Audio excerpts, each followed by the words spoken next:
seriously, I think that in David's defense, a lot of us get that, by the way. Dude, you live in Hermosa Beach. You know, what are you talking about? You predict the future and you live in Hermosa Beach. That's where the wave's going to wipe everything out. And I keep telling him, well, California's going to be all that's left, and it's going to be the rest of the United States that falls into the sea. So, you know.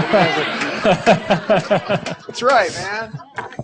Well, again, I want to remind everyone here that each soul, every one of you, is precious beyond imagination.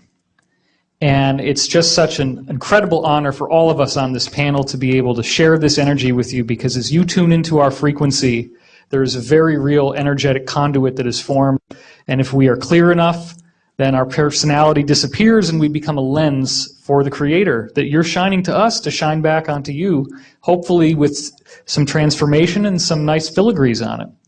So I wanted to share with you a perspective on 2012, getting back to your earlier question, Sean.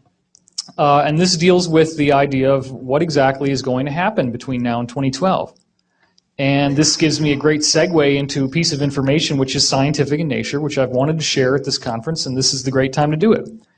I was poking around in Russian physics. I was looking through the web for various scientific studies done by Russians on torsion fields, which is the energy field of consciousness. And they've done some fantastic work.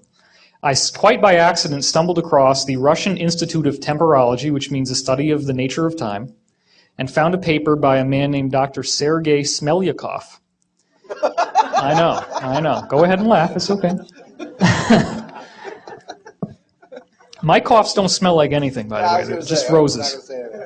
But Dr. Smelyakov, or we'll just call him Sergei, maybe that'll be easier. Or Smelly, as his friends call him. Or Sergei, we can call him Sergei. I think Smelly's better than Sergei, I think, actually. Sorry, Danny, I don't want to tangent on you. I apologize. Okay, the point is this. Smelyakov looked at the Mayan calendar, found out that, does everybody know about the golden mean, the phi, 1.618? That's the harmonic cut, the sacred cut. You can cut a guitar string and it'll be 1 to 1.618 is the ratio. Anyway, that's the basis of all life and all growth. If you take the Mayan calendar cycle of 5,200 years in length and you start chopping that up by the phi ratio so that it implodes into a singularity in 2012, which means that if you have an imploding spiral, okay, you're cutting it by phi, you cut up 5,200, make that sacred cut, and then cut that unit and cut that unit, those cuts will fall on certain years. And what Smelyakov discovered is that on those years, very, very substantial changes happen on the planet, including the fall of civilizations, the rise of new methods of measuring time, the rise of new civilizations, the rise of great spiritual teachers such as Jesus and Gautama Buddha, the major earth changes. In fact, the Russians did a 2,000-year retrogressive study of earthquakes and found that the biggest earthquakes happen on these resonance points. Well, think about what I said. It implodes into 2012. So what does that mean? Prior to actually hitting 2012, in the last year especially, there's going to be one after the other after the other. And every one of these wave fronts changes the planet, changes consciousness. One of the last ones we had was 1991, which was the fall of the Soviet Empire. One of the more recent ones that we had was right before, like 2 days before the Bush administration invaded Iraq, which I believe was the political fall from the public will of power that they had. So we're dealing now with the next wave that's coming in 2009. As we head into 2010, 2011, they're going to start happening every couple months, and then they're going to start happening every couple weeks, and then they're going to start happening every couple days. By the time we get to 2012, we're going to be hitting new ones every hour. And towards the end, it's multiple times per second.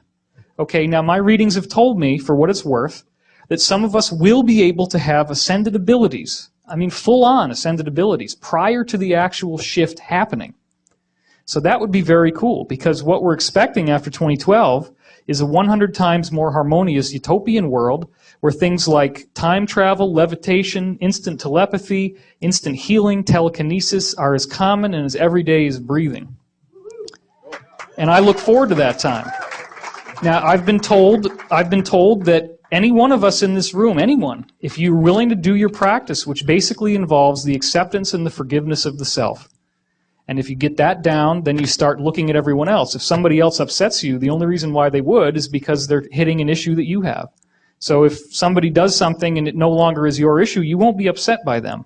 If you can find that peace and that equanimity within yourself, then you will be the most compatible for this change that is coming. And as each of these new wave fronts hits, these are sufficient enough. They used to take hundreds and hundreds of years. They change the whole nature of the world and civilization. They're going to start happening every week and then every day.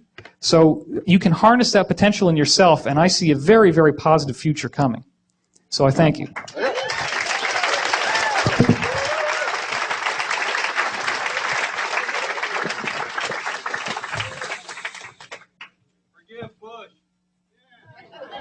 Already done it.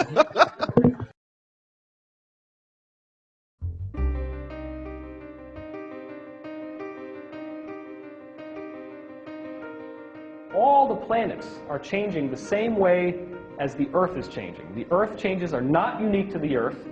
They are a universal phenomenon throughout the solar system. In even intervals of 26 million years, every form of life on Earth spontaneously changes and upgrades from one type of creature to another. The DNA code itself gets rewritten, and I'm going to show you the evidence of how that happens. In fact, every ancient mystical and spiritual tradition speaks of a golden age that is coming. And they don't speak about it in a bland, sophomoric fashion. They speak about it in an exciting, invigorating, eye-opening way, because of the extent to which they say things will be changed. The Mayan calendar is the primary vessel through which we have speculation that the year 2012 might be different than other years. That's the primary vessel that we have. But what I'm about to show you to open up the talk is that the Great Pyramid of Egypt actually has a timeline in it, and that timeline has 2012 as the most important year. Now, isn't it interesting that if you take the Pyramid of the Sun in Teotihuacan and you take the Great Pyramid, that the square footage, the actual perimeter of the pyramid is exactly the same.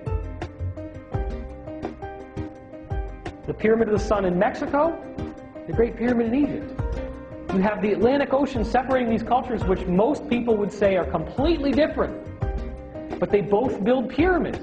The Egyptian calendar happens to be a lot more complex to understand, but they both have a calendar that flags the year 2012.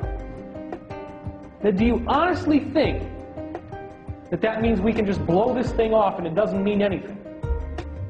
Both cultures on both sides of the Atlantic say that 2012 is going to be something spectacular.